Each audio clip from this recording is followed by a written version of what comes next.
So down here is where two former railway lines meet each other, one closing in the 1990s and the other closing in 1958. You can see just there, there's a lovely little culvert. That one passes under a line which went from Langwith in Derbyshire right the way through towards Chesterfield and Sheffield.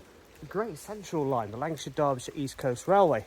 That is the Clown Brook down there. And on that side you can see there's another one right there. And that is also the same brook and the other railway line that's following under the Midland Railway.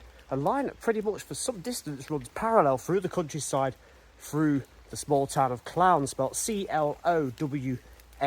It had two railway stations, and that is the subject of a video I'm going to be putting on YouTube very, very soon, running between Creswell and Staveley in Derbyshire. I'm back above this very track bed now. This line opened back in 1888. It did close in the 1990s, the early 1990s, for cost reasons, expense, lack of a train station, and also an underground fire from one of the nearby collieries. And the three collieries it served on this route were Oxcroft, Barlborough and Southgate. Oxcroft being the last to close, in some form anyway. It did close in the 70s but was later reopened as a disposal point. Barlborough was right next to Clown. Passenger services ceased in 1954 and freight traffic, well, that stopped just 6 years later in 1960.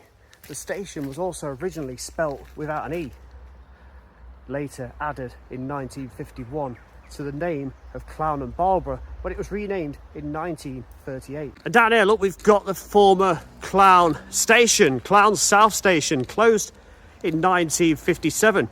Restoration work to make it look a heck of a lot like it used to, and also it's a very picturesque little thing too of the local history.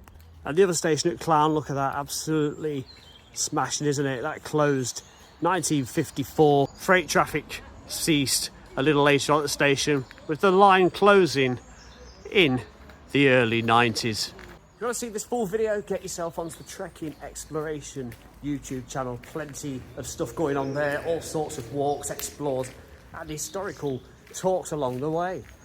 Almost 400 videos now.